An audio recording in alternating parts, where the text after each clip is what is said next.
Thanks for tuning in to today's podcast.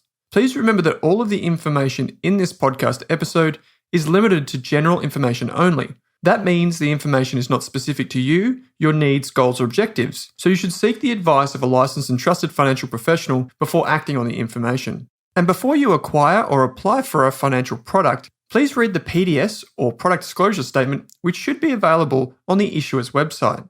Lastly, please keep in mind that past performance is not indicative of future performance.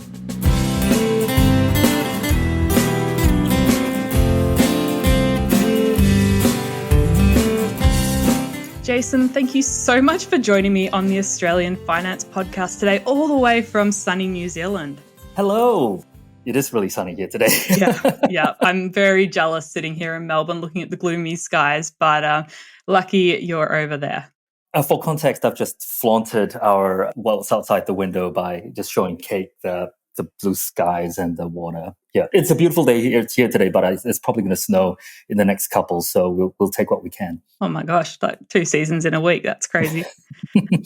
Awesome. Well, I want to talk to you today about some interesting topics that we've had a lot of listeners ask about, which is sort of balancing multiple jobs, using tools to balance your finances, because I think a lot of the content we talk about is aimed at people with that traditional 9 to 5 that can easily sort of just plug and play. They can work out their budget based on a fortnightly or monthly salary, and it's all pretty straightforward. But when it comes to people working side hustles, maybe doing some Uber deliveries, maybe they're just working 3 days a week at one company, 2 days at another, it can all get a little bit more complicated. So I've got Jason, who is a little bit of an expert on this topic, to talk about this today. So hopefully it'll be a fun conversation and it'll help people that are in that position as well.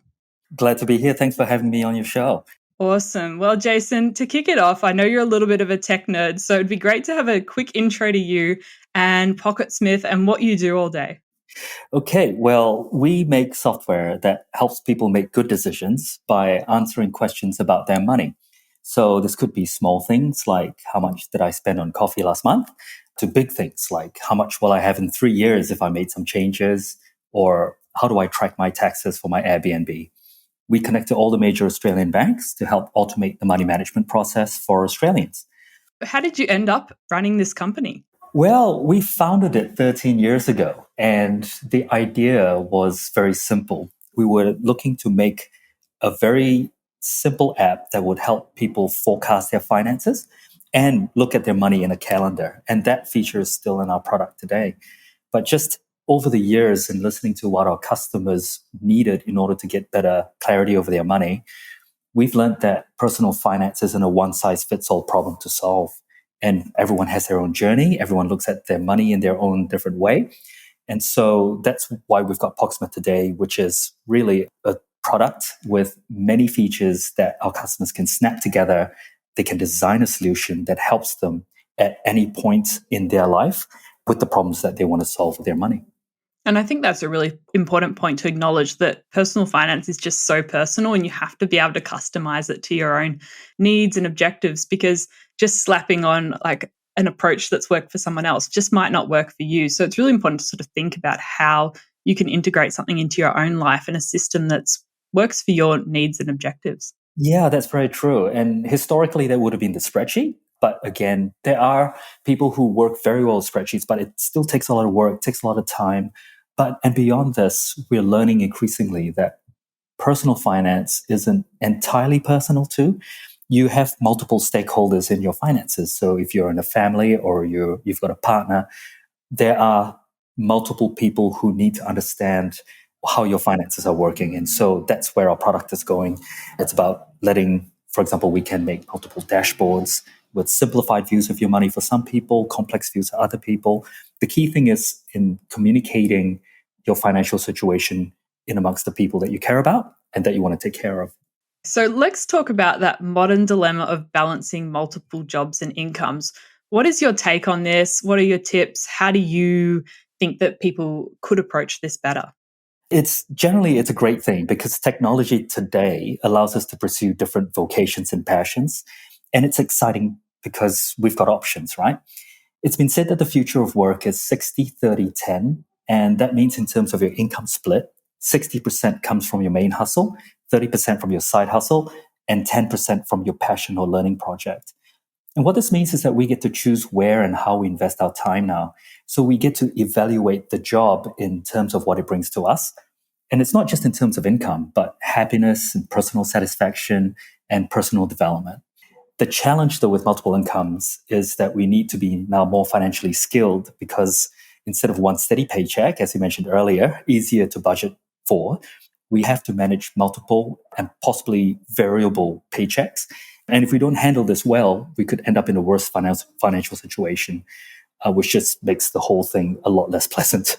What are some strategies that you've seen people use that have been successful in managing their finances when they don't fit into that traditional approach? Well, the biggest challenge with that non-traditional model is the unknown, right? So there are bigger risks when you don't have a single predictable paycheck for one job. So it's important to have a system to keep things organized. I think there are 3 golden rules for how to approach unconventional finances, and I'll list them here and I'll expand on them. So the first one is to separate each income stream into its own bank account. The second one is to track everything, and you'll find that this is a bit of a theme for what we're going to be talking about today. And the third one is to make a plan. So the first one, keeping a separate account for each income, means that you can easily track the balances and the transactions related to each of those hustles. So what we're doing is making sure that both the incomes and expenses related to the hustle are all in one account. And right off the bat, you'll be able to check on the health of each of your hustles. If we don't do this, when everything is lumped in together, it's much harder to untangle the activity. And it's also harder to understand what's doing well and what's not. So secondly, tracking everything. I think it's already important to do this for your regular finances, but it's even more important when you've got multiple incomes. So because you want to understand which expenses relate to which incomes, so you know at a basic level whether or not you're earning more than you're spending for each income stream. The separate bank account will help, but some software like Pocketsmith will give you additional insights and help you make better decisions. The third one, now making a plan, is where it gets fun. If the different income streams are variable, predicting income can be harder, which increases the risk that we're not making enough to sustain our lifestyle. So most people with side hustles already commit to a compromise of some sort while they're trying to get their secondary incomes off the ground, but it can be very stressful if things don't pan out. And the stress just sucks the joy right out of the endeavor. So before we take the leap, it's always best to plan and make a forecast for what you expect to earn and spend from each side hustle. So I personally like to set a baseline for what I expect to earn and then budget to live by that baseline, and anything above that can either be reinvested or saved. So I've got, I suppose, a personal anecdote here with regard to setting a baseline and what happened over COVID. We have an Airbnb, and prior to buying the property, which is actually just next door, and we wanted to have this place really for our friends and family to stay, but in the off season, if there's nobody there, it'd be great to Airbnb it out. It was also a chance to learn more about one of our customer personas, which is the everyday entrepreneur, or sometimes the accidental entrepreneur, where someone uses a product to make money. It's suddenly very easy. There's revenue coming in, and then I've suddenly got a business, and what do I do from here on in? So walking a mile in those shoes, it's been a lot of fun. When we wanted to make a call on whether or not to invest in the property, we weighed up the risks and realized that we did not want to rely on the revenues from the Airbnb to cover the mortgage, because we just didn't know. And it would just be too stressful to have to keep it going in the event we had to close it down. So the baseline was that we would be able to finance the repayments on the mortgage, and anything we earned from the Airbnb was cream that was on top of that baseline. And whatever we earned, we would use to offset the mortgage or reinvest into the business. And it turns out that this, worked out really well for us. When COVID happened in March of last year, we lost 2 months of bookings right off the bat, because living here in New Zealand, about 60-70% of our guests are from Australia. And so when the borders shut, all the bookings just disappeared. And we got a taste of what the hospitality sector in both Australia and New Zealand has encountered, where, oh my gosh, all the revenues, the predicted revenues are gone. So while you can make a plan, it's always great to have a baseline. And we certainly would have been a lot more stressed throughout COVID had we not set that bar. So yeah, make a plan and before you take the leap. Yeah, I think sometimes we can jump into side hustles and spend thousands of dollars before even realizing, hey, does someone want this product or service? So I think it's really important to plan and actually think about some of the numbers before diving in. And it's not really a side hustle if it costs you thousands of dollars and doesn't really make you any money. Yeah, if it's intensely pleasurable for you as a side hustle, then by all means. But you're right. If you're looking at it as a revenue stream, then it really needs to be making you money.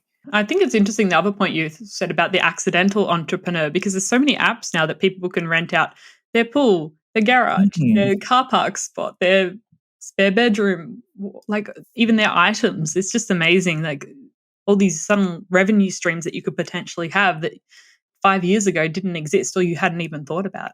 Yeah, it certainly opens up so many options for people. But then the risk is then you end up being one of, what I understand from accounts is a large proportion of people who don't declare their incomes and who are living in fear of the ATO or the IRD coming in to hunt down those back taxes.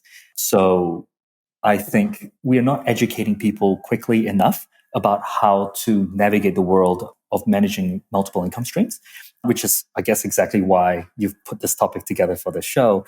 It's fun, but it's worth thinking about the ramifications of earning that extra money. And it's not really that complex. It's just about having a plan, really. Yeah, and that probably brings me to another point I wanted to talk about, which is managing those taxes and obligations that come from having multiple income streams. Because when you're working your traditional job, I'll say that in quotation marks, the employer usually deals with all the taxes and your superannuation for you. But suddenly, if you've got multiple income streams, maybe you're a sole trader, maybe you're delivering Uber Eats, you have to start dealing with some of that stuff yourself, which is something you have to educate yourself about. And that's another thing to think about, isn't it? Yeah. So, and it's okay to not know the answer. The thing that you really ought to do is quite simple: record everything related to your additional income and have a good system for getting the information you need. So nobody expects you to know all the ins and outs of taxes. They're experts for that. There are probably websites that can help you do that. But if you have the data, then you're okay. It's when you don't have that information or you don't have the receipts that stuff starts to get quite stressful. You must be able to categorize your incomes and expenses as well. So when it comes to tax time, you've got a clear record of what you need to report as income and what is, most importantly, what's deductible as well. Making a habit to do this on a regular basis so that when tax time comes, you're not digging through transactions and receipts from months ago. The classic shoebox. Yes, the shoebox comes to mind. It's also probably a very moist shoebox because there's a lot of sweat kind of falling into it. I don't need that image, Jason. It's a disgusting situation. And those of you who've been in there rooting through receipts, know that you do not want to be in that situation when tax time comes again. So yeah, just doing it on a regular basis. I mean, like even with a system like Pocketsmith, I go back in and I'm like, what in the world did I spend this, like a couple $100 on? And I kick myself for like not just making a note of it at that point in time. So yeah, to use my Airbnb example again, we use Pocketsmith to track all the incomes and expenses coming and going from the bank account linked to the Airbnb. And we make it a habit to upload all the receipts to the transaction. So if you were to buy potted plants, for example, you put the plants up, looks really nice. Very tempting to go, okay, I'll just deal with the finances later. No, snap the photos, upload it, put a note, it's done. And so when all the transactions are categorized, and I think the motivator here is to understand what's deductible, right? Because then it reduces your tax liability.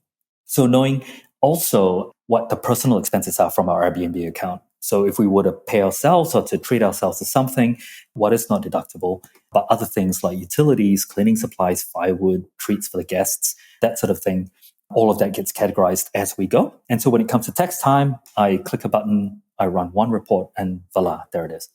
No sweaty shoebox. Yeah, I think that's really important. Like in the past, I have kind of kept a digital file, but it hasn't really been very organized. And it's every time you get to June and July and you're thinking about taxes again, it's such a pain to go, hey, I should have done this a year ago. So even setting a calendar reminder in every month to go through this and update it. And I think it's especially important if you have multiple income sources because you might have different deductions that are applicable to each one. And looking at sources like the Australian Taxation Office, ATO's website, will tell you what you're allowed to deduct for different types of income sources as well. Yes. And that should be the motivator. It's no fun doing this just because, oh, it's tax time. So I think having the deductibles as a carrot, that certainly drives me. I'm like, oh, that's one more thing I can actually deduct if I put this in the house. And so it gives me that slight additional motivation to make sure that it's recorded. So if we're thinking about setting goals, and as you mentioned, making a plan, what are some of the different methods that we can use if we have multiple income streams or side hustles and all of that? Different methods to use towards saving for goals when we can't do something like, say, if I've got my 9 to 5 salary, I can set up an automatic transfer. So when my salary hits each month, $500 goes into my savings or investment account.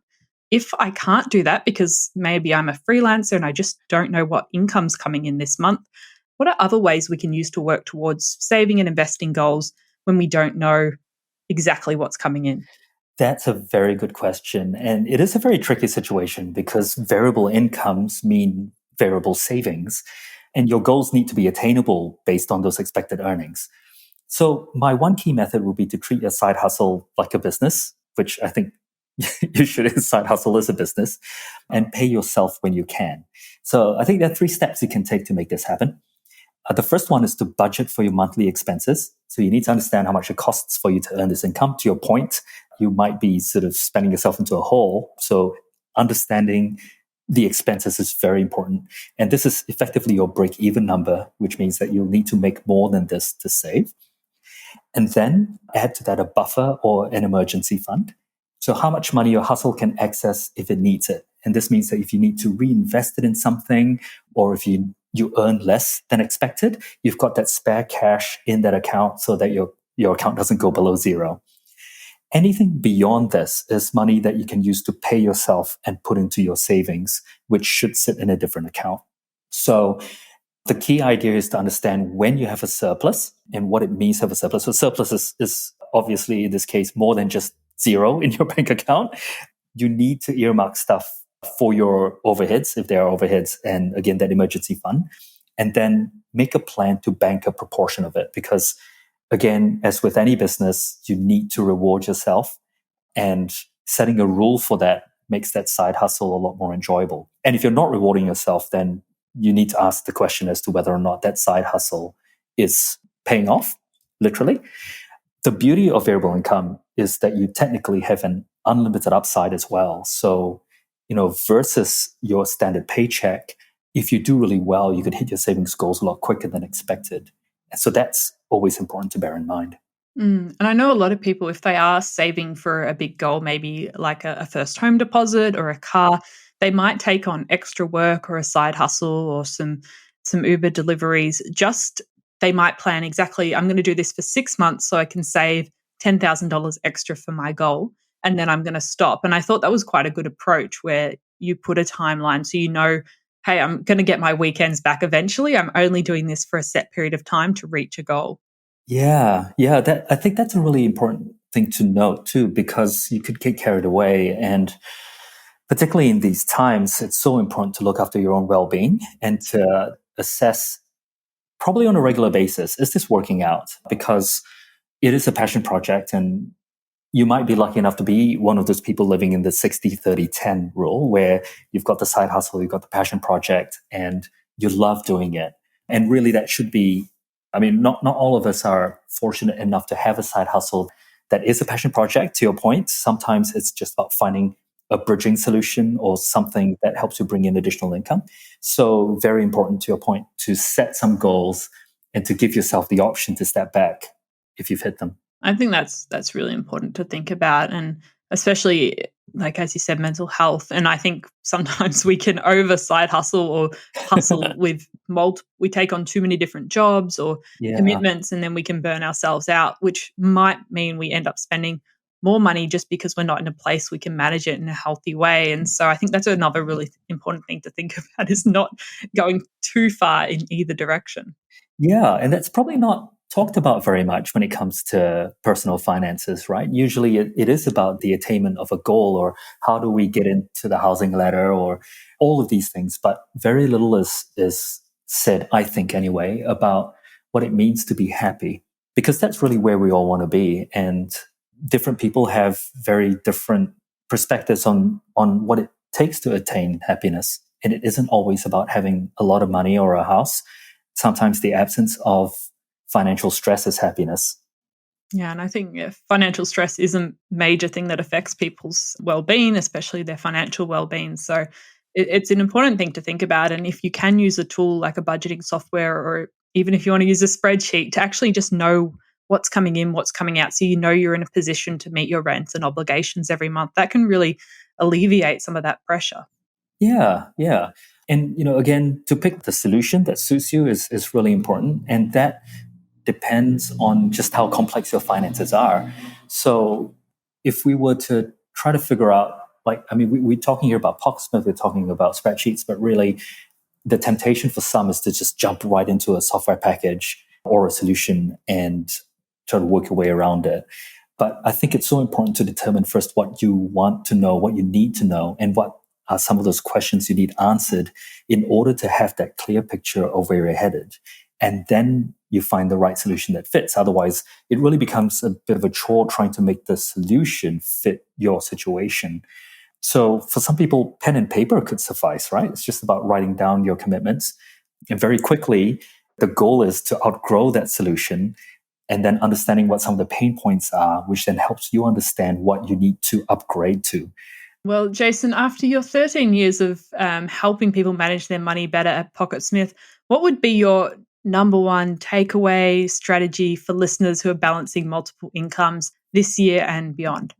If there's one thing I'd love for you to take away from this podcast, is record keeping is the best thing you can do when you're managing multiple incomes. There's so many ways to spend and receive money from your different jobs, and you can design a system that suits you best, but always keep records so you can find the information that you need. You don't know what you need to know, and when the question arises, you'll be able to answer it, and you cannot answer it without data. So save everything. Use your data for good. Yes, absolutely. Instead of all the tech giants using our data for bad and to advertise to us, use it for a good and a positive reason, I think.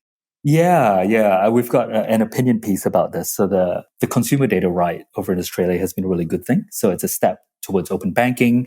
It's a step towards giving the consumer access to their data, because we currently don't really own our data with the banks. You kind of get access to it, and then when you close your account, it's gone. Yeah. All the tools that you use to interpret your data, it's gone. So that's happening here in New Zealand next year, we hope. And it's a really good thing for consumers. It's a really great thing for people with side hustles, because it means that you can get clarity over all of that information so that you can focus more on taking care of your side hustle and yourself, and less about trying to obtain that data, which is so crucial for you to be able to run a tight ship. Yeah, absolutely. Well, Jason, thank you so much for coming on the show today. And if people want to learn more about you and Pocketsmith, where should they go? Please go to our website, pocketsmith.com. And we've got a wonderful blog with lovely articles about all sorts of things that we're geeking out about culture and money and tips and that sort of thing. And drop us a line if you want to get in touch. Awesome. And I think if they want to know about virtual reality headsets, they know who to contact now. Jason's the man for that. Yeah. Awesome. Yes, I am. Well, thank you again for coming on the show today, Jason. Thank you. Thanks for having us. And we hope that the lockdown lifts and that you get to go outside and get a bit of sun and fresh air. Fingers crossed the time this episode airs.